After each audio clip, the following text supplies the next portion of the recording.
Al llegar el invierno de 1919, México lleva 9 exhaustivos años de guerra civil y casi el millón de bajas acumuladas. Pero las actividades bélicas están lejos de cesar. En el estado de Chihuahua, el resurgimiento de la guerrilla de Pancho Villa era un cuerpo armado en reconstrucción muy lejos de aquellos gloriosos días de la División del Norte de 1914. El día de Navidad de 1918, atacó Satebo, Chihuahua, un municipio limítrofe a la capital del estado, obligando a las defensas sociales del lugar a refugiarse en la iglesia local. Una vez ahí, con bombas de mano atacaron el edificio sacro hasta que el techo se desmoronó precipitadamente sobre ellos. Así, de esa tesitura eran los días en los estados donde las gavillas rebeldes se oponen a la continuidad del gobierno de don Venustiano Carranza. Un mes después de cruzar la frontera y haber sufrido una estancia poco grata y colmada de carencias en los Estados Unidos, el general Felipe Ángeles llegó a Tosecigua, punto de encuentro designado previamente por Pancho Villa. Al reencontrarse, los generales se abrazaron calurosamente y se dio este singular diálogo. Ángeles saluda: mi general, esta vida de guerrilla le ha sentado bien. Villa le contesta: mi general, esa vida en Nueva York le ha sentado bien. Ángeles sigue: no se crea, mi general, esa vida de buen burgués, sarcásticamente hablando, pues Ángeles había pasado una miseria los últimos años, me ha hecho mucho daño para la campaña. Me siento caballero de salón, traigo el cuerpo entumecido y desde que crucé la línea vengo sintiendo los rigores del invierno que no sentía durante la última campaña que hice a su lado. Pues mi general, ya sabe que tiene a su disposición buenos caballitos y como aquí estaremos todo el tiempo que usted disponga, ya puede irse desentumiendo. Bueno, mi general, usted me organiza a la gente y mientras que me la organiza, yo seguiré jugando con los changuitos. ¿Qué le parece? Ángeles le responde: lo que usted mande, mi general. Y así se fueron a un rincón a platicar a la sombra. Varias horas. Hacía años y meses que no se veían. Ángeles debía estar sorprendido de la guerrilla. Tan diferente. Sin trenes, sin artillería, sin intendencia, sin vagón hospital. Comparada con la División del Norte que él conoció.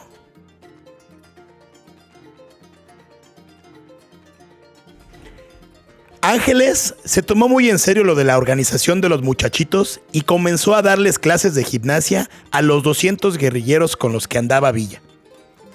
Y ante el asombro de todos, puso a correr a Pancho Villa. Necesita usted adelgazar, y le exige 50 metros. Y Villa, cojeando, corría ante el supremo desconcierto de la plebada.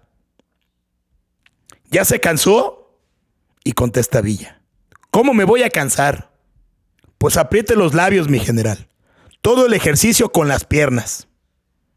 Y luego, Ángeles y él arrancan juntos corriendo. Y al final se iban por ahí riendo, tomados del brazo. Finalmente, días más tarde, la columna madre comenzó a moverse hacia el oeste, pasando a corta distancia de Chihuahua. Ángeles y Villa varias veces discutieron la táctica de la campaña, misma que Ángeles parecía no estar de acuerdo. Era partidario de combatir en grandes ciudades, y Villa de seguir la guerra de guerrillas y acumular fuerzas. Se dirigieron a Santa Gertrudis, en donde se concentraron más hombres, 5,500, guerrillas de Durango, Chihuahua y Coahuila. A petición del Centauro, Ángeles pasó revista a las tropas y dirigió un discurso recordado por muchos. Según un testigo, vestía de uniforme caqui amarillento y usaba un sombrero de fieltro olivo claro que tenía desde 1915. Pronto llegaron a un acuerdo. Seguirían así hasta abril. Posteriormente, iniciarán una ofensiva sobre Chihuahua o Juárez. A los pocos días, 2 voluntarios habían llegado al campamento para unirse a la revuelta villista. Fueron presentados a Pancho, que de inmediato tuvo un arranque de desconfianza. Según se dice, Los interrogó primero juntos y luego por separado. Luego mandó a colgar a uno. Ángeles se enfadó diciendo que era una barrabasada. El segundo prisionero, al ver el fin de su compañero, confesó que los había mandado el general Rosalío Herrera, ex camarada villista, para terminar con él y con Ángeles, y que tendría que llegar un tercero con un burro en las próximas horas. Pues tal cual lo dijo, así sucedió. Fue capturado el tercero y confirmó la historia. Villa le llevó a los dos detenidos ante Ángeles, que leía bajo un encino. El general reconoció que Villa había tenido razón y que era pertinente colgar a los dos supervivientes. A lo que Villa contestó: ¿ahora? ¿Para qué? Y ordenó que los devolvieran a Rosalío, con una nota que decía: Chalío, te devuelvo a tus muchachitos, que lo hicieron muy mal. Solo que nomás van dos, porque otro se quedó en la rama de un árbol de aquí. La próxima vez que me vengas a buscar, no corras, como en las anteriores ocasiones. Durante la estancia de los alzados en Santa Gertrudis, el general Ángeles todas las noches daba a los viejones conferencias sobre historia de la guerra y sobre tácticas militares. Ángeles era un eminente profesor. A su vez, se había incorporado a la lucha Hipólito Villa, hermano del Centauro, tras su liberación en Cuba en 1916. Pues se llegó abril y en plena Semana Santa la campaña se empeñó sobre Parral. Ante las deficiencias de los carrancistas, los villistas habían aislado la ciudad de manera tan efectiva que durante 3 meses no había llegado el ferrocarril. La defensa estaba a cargo del coronel Ríos Gómez, que contaba con las defensas sociales y la brigada de caballería. Llegándose el día, los villistas cargan a tambor batiente. Martín López entró por la estación de ferrocarril, Nicolás Sánchez e Hipólito Villa por los barrios de San Francisco y de San Juan de Dios. Los regulares defendían los cerros que circunvalaban la ciudad, mientras los sociales cubrían los templos. Durante la noche, los ataques fueron progresando. Los defensores estaban localizados en muy pocos puntos: la altura del Cerro del Rayo, la torre y la azotea de la parroquia. En la tarde del sábado de Gloria, se intensificó el ataque al templo, incendiando la puerta para desalojar a los sociales de la torre y la azotea. El fuego de metralla consumía las bancas, los santos y los altares. Desde lo alto de la iglesia, se dominó la azotea de teléfonos, obligando a los sociales a desalojar. Los dorados fueron cargando sobre los cerros dirigidos por Ernesto Ríos. Martín López atacó el cuartel general carrancista e Hipólito y Nicolás la parroquia, cubiertos desde las azoteas de la iglesia por los francotiradores. La catedral de Parral quedó pronto envuelta en llamas y evacuada. Solo quedaron el fortín de la Cruz. Madinabeitia y los restos de los federales escaparon de la ciudad en la noche. A la mañana del domingo, aquellos que aún se encontraban sitiados mostraron bandera blanca. En la escuela de niñas se concentraron los federales capturados. Había 85 y muchos eran antiguos villistas. Villa les reclamó diciendo que las autodefensas se crearon para combatir el bandidaje, no a la genuina revolución. E inexplicablemente se le salieron las lágrimas. A la mañana siguiente, discutió con Ángeles por la decisión que tomará. El 21 de abril, ordenó que en el panteón de Parral, 3 de los hermanos de Maclovio, el Sordo Herrera, antiguo y de los mejores generales villistas que tuvo la División del Norte, de unos viejos mezquites fueran colgados con alambre. Ese acto recrudecería la violencia entre familias. Un día después, Ángeles le habló al pueblo de Parral, en el kiosco. Le habla a los parralenses de la lucha de clases, de su condición de explotados, del capitalismo y de que hay que humanizar la guerra, respetar la vida de los prisioneros.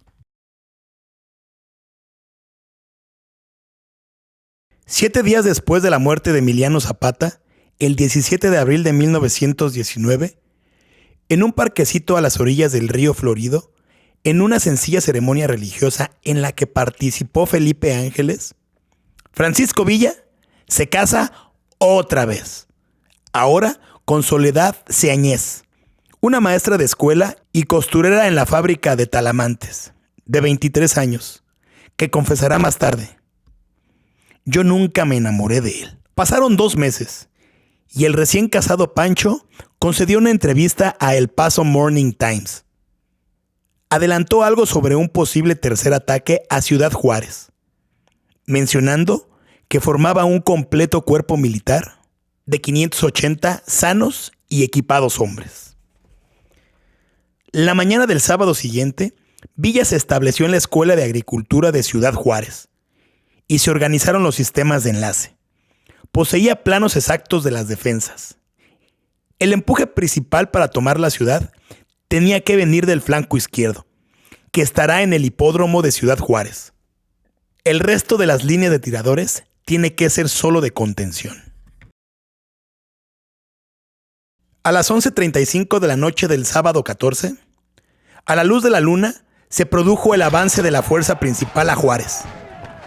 La caballería a cargo de Martín López, evadiendo los reflectores, traían hachas para cortar el alambre, que habían conseguido en El Paso el día anterior. Al grito de ¡Viva Villa!, llegaron al contacto de las defensas. Chocaron 2 veces contra la línea sin poder pasar. Pero la tercera, atacaron lanzando bolsas de cuero con dinamita y fierros viejos, que con el calor se transforman en peligrosas esquirlas. El frente carrancista se desmoronó.